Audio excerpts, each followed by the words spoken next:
গাড়ি ওভার স্পিডে ছিল, যার কারণে গাড়ি ব্যাগের বাজারে ব্রিজের আগে মারি মোড় নেওয়ার সময় গাড়িটা কন্ট্রোলিং হারায়। প্রথমবার বাড়ি খায় আপনার ব্রিজের বাম পাশে, দ্বিতীয়বার বাড়ি খায় আবার ব্রিজের ডান পাশে। এর পরবর্তীতে আবার গাড়ি কাট নিলে, মোড় নিলে পরবর্তীতে গাড়ি কারেন্টের পিলার সহ নিয়ে দোকানের ভিতরে ঢুকে যায়।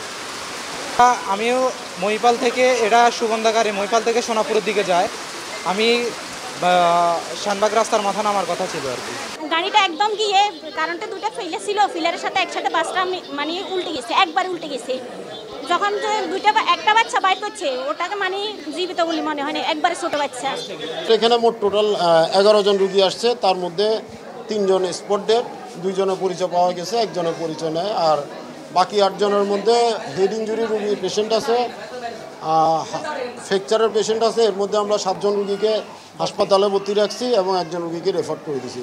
ওয়ালটন এখন দেশের সীমানা পেরিয়ে পৌঁছে গিয়েছে 50টিরও বেশি দেশে। ওয়ালটন, ঘরে ঘরে বিশ্বজুড়ে।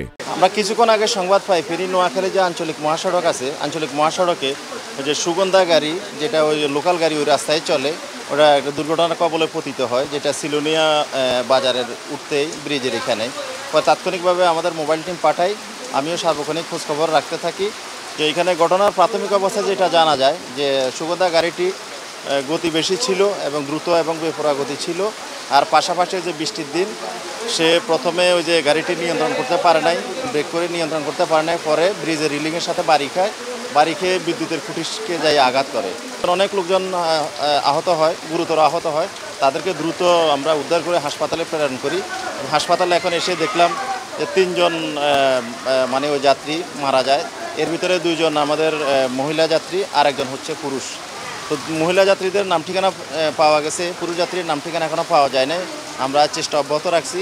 আর যারা গুরুতর আহত তাদেরকে বিভিন্ন হাসপাতালে রেফার করছেন, আমরা রেফার যে দ্রুত প্রেরণের আমরা ব্যবস্থা করছি।